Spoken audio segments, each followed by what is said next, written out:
While SpaceX is building not one, but multiple Starship launch towers capable of catching a 400-foot rocket out of the sky, NASA and its legacy contractors are still spending billions on systems that can barely support one launch every other year. They said it was impossible for a private company to scale up to 44 Starship launches per year. They said the infrastructure requirements were too extreme, the workforce too massive, the turnaround too fast. And yet, here we are. SpaceX is building the very system they said could never exist, while the old guard is still patching together 1970s technology and calling it progress. How much money do you think they wasted pretending to solve a problem SpaceX already solved? Guess what they did to cover it up? Most people don't know this, but the internal documents, the Inspector General reports, the leaked memos, they tell a story the media refuses to touch. The entire old space ecosystem was built on slow schedules,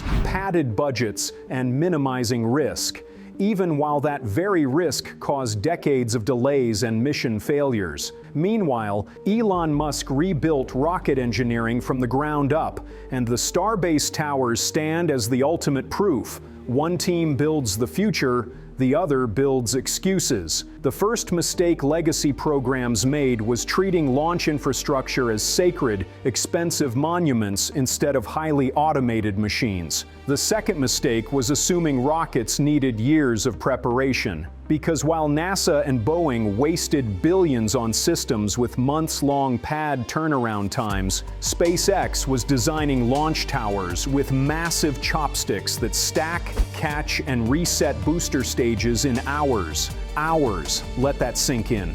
Shuttle turnaround required a painful 6 months. Falcon 9 turnaround was reduced to mere days, with the record sitting at as little as 13 days. Starship is designed for rapid reuse with pad automation so advanced that every legacy contractor should be ashamed they didn't think of it first. They didn't tell you this, but early Starship pad simulations showed the system could support over 40 launches a year with just 2 towers, one at Starbase, one at Cape Canaveral. That is the fundamental difference. The legacy mindset demands patience for failure, while the new mindset engineers out delay. The numbers reveal the competitive gap is actually a chasm, not a gap. NASA took 11 years just to prepare Artemis I for launch. Boeing spent 8 years attempting Starliner's first crew flight. Blue Origin took nearly a decade to deliver their BE-4 engine for New Glenn, causing years of delay and billions in cost overruns. And SpaceX is planning an average of 1 Starship launch every 8 days. This extreme launch cadence isn't a pipe dream, it's an engineering choice based on a manufacturing philosophy where rockets are treated as transport systems, not museum pieces that must be individually babied. If you've ever watched a legacy launch schedule, you know exactly what the waste looks like. Meetings about meetings, weeks of downtime for minor issues, and safety boards reviewing safety boards who are reviewing safety boards. While NASA is still arguing over how many people it takes to prep an SLS launch, SpaceX is building multiple towers in parallel and producing ships like factory-line hardware in their gigabays.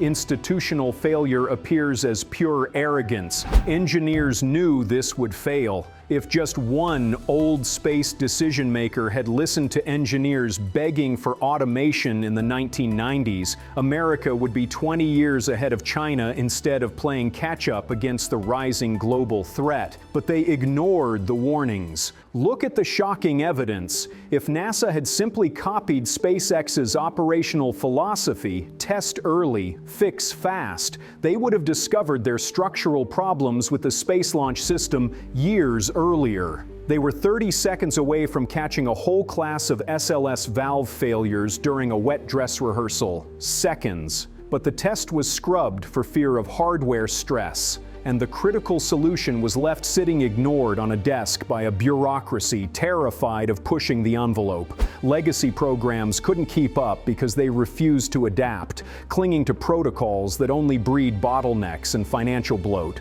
But that's not even the worst part. The institutional arrogance wasn't just about ignoring warnings, it was about designing failure into the budget from the very start. When a company is forced to justify a $4.1 billion launch price tag, every single component, every piece of paperwork, and every engineer's signature becomes an expensive, mission-critical obstacle, creating a system that cannot tolerate speed. This culture of expensive paperwork and risk aversion turned the process into a self-fulfilling prophecy of catastrophic financial failure. They ignored the warnings from their own inspectors, who cited the cost-plus contract model as the core rot. The system rewarded delays, complexity, and massive workforces whose existence became dependent on the program's longevity. While SpaceX's engineering mantra is "the best part is no part," the legacy contractors operated on the principle of "the best part is the one that costs the most and takes the longest to install." This is the invisible waste that your tax dollars paid for. Not just bad hardware, but a completely corrupted process where speed was the enemy and complexity was the goal. The competitive superiority is baked into the hardware. At Starbase in Cape Canaveral, SpaceX isn't building pads. They are building assembly lines. This means automated quick disconnect arms, propellant loading systems with minimal human involvement, and tower-mounted crane systems that can stack a ship in minutes, not days. This infrastructure is built for continuous operation, not ceremonial launches. The system includes redundancy everywhere. If one pad goes down, the other picks up the slack. Old space demanded armies of technicians in the tens of thousands. SpaceX uses automation, digital tracking, and rotating teams to keep staffing efficient and lean. They are engineered toward a future where inspection is automated, repairs are minimal, and the only question after landing is, how quickly can we fill the tanks? The moment everything fell apart for old space was when they realized SpaceX's scale forced the truth into the open. Wait until you hear WHO knew about this. Inside NASA, engineers quietly tracking Starship saw the infrastructure plans and the Twin Tower strategy. They raised concerns internally. If SpaceX achieves high flight cadence, SLS will look obsolete overnight. Yet leadership buried the warnings because admitting the truth would mean admitting decades of waste and the inevitable end of their power structure. While they wasted billions on systems that were guaranteed to be slow, Elon Musk called this out in 2019. If we want to go to Mars, we need rapid reuse and rapid launch cadence. NASA shrugged. Boeing ignored it. Congress dismissed it. That collective dismissal is now costing us the space race and our competitive edge. Here comes the jackpot clustering, the moment everything is exposed. Bang! Cost difference revealed. The SLS burns $4.1 billion per launch. Starship is projected to cost as little as $10 million per launch. That's a 400x difference in efficiency. Your tax dollars paid for this $4 billion relic, while a fraction of that money built the future. Bang! Technical superiority vindicated. The key to Starship's cadence is the need for industrial-scale propellant production. For 44 launches a year, Starship needs to produce over 211,000 tons of propellant annually. That is why SpaceX didn't wait for government funding. They are building their own LOX and methane plants, capable of generating 700 tons of liquid oxygen per day, an amount necessary for rapid launch cadence. NASA's old systems can never launch often because the fueling infrastructure isn't built for volume, proving they never intended to fly often in the first place. The strategic genius behind Starship's cadence is not just its robust stainless steel design. It's the selection of methane and oxygen as propellants. This single technical choice is the silent killer of legacy programs. While old space relies on complex, refined, and limited supply fuels like hydrogen, Starship runs on the most manufacturable fuel combination possible,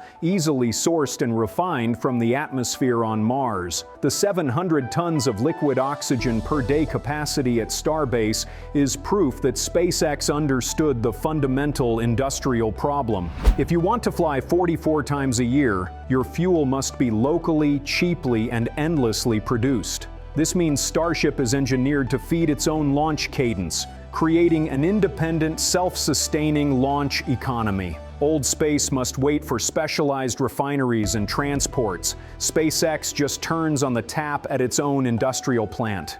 This is the difference between a high-performance race car designed to burn specialized fuel and a work truck that runs on readily available diesel. Only one is sustainable for the long haul to Mars. Bang! Competition threat exposed. While NASA fights paperwork and Boeing's Starliner program struggled for 8 years to attempt its first crew flight, China is racing to build methane engines, reusable boosters, and imitation launch towers clearly based on star-based designs. They want 2030 moon missions. NASA's moon landing goal has already slipped from 2024 to 2025 to 2026 to 2027 and counting. We're losing the race because of bureaucracy that is terrified of innovation. Bang! Ongoing waste exposed. Boeing's Starliner program has cost over $5 billion in delays and technical issues. Meanwhile, SpaceX, funded with just $3.1 billion for the same contract, has already flown more than 40 successful crew missions to the International Space Station, proving their efficiency is the only way forward. Starliner still can't fly without triggering alarms, while Dragon has been the reliable taxi for years. This is not an honest mistake. This is reality punishing bad decisions and rewarding superior engineering. The competitive advantage is accelerating with every flight. Most people don't know that Starship's launch cadence is already collapsing the time between missions. The turnaround time between Flight 1 and Flight 2 was 212 days. That time dropped to 163 days between Flights 2 and 3, then to 98 days, then 74 days, and finally to 32 to 34 days between Flight 5 and Flight 6. The curve is collapsing, slowly at first, then faster, then all at once. This continuous improvement, where every long turnaround is treated as a problem to solve, is what old space refuses to do.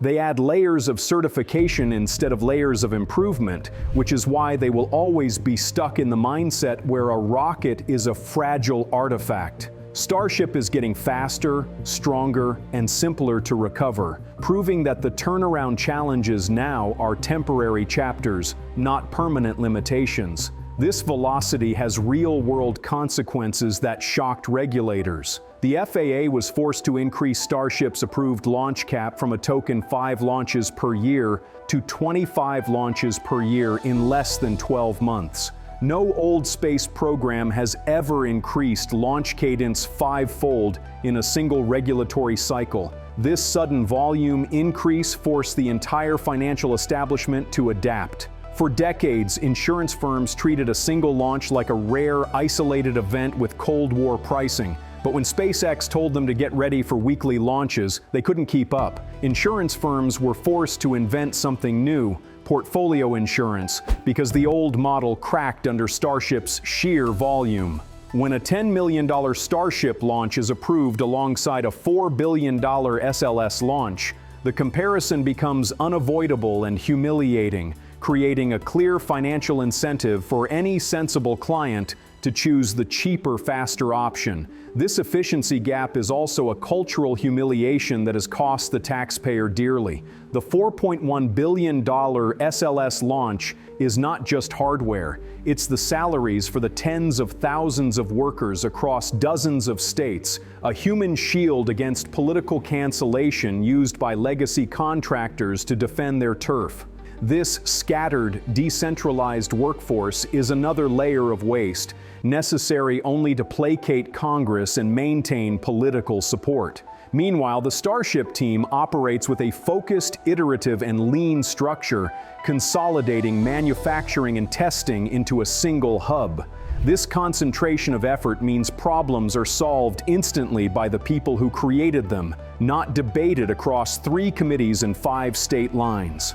This operational truth is the quietest victory of all. The private sector proved that efficiency doesn't kill jobs. It just centralizes effort and eliminates the massive, costly overhead that they use to hide the warnings about their own technical limitations. The Dragon program, for instance, delivered its $3.1 billion crew transport on time and under budget because it didn't have to support the political overhead of a multi-state bureaucratic machine. The judgment is now clear. Finally, the truth comes out. NASA now admits that Starship will carry over 95% of Earth's orbital payload in the near future. This is total domination. Programs are being canceled or shifted entirely to accommodate the superior hardware. Contracts are shifting. Starship is winning launch markets before they even begin.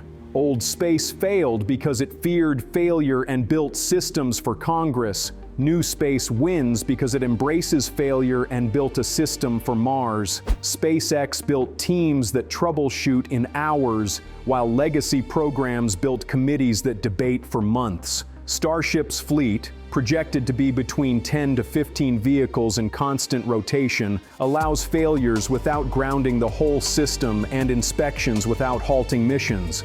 This level of operational resilience, built on cheap, fast, and reusable hardware, is the ultimate vindication for efficient engineering and the truth-tellers who saw it coming.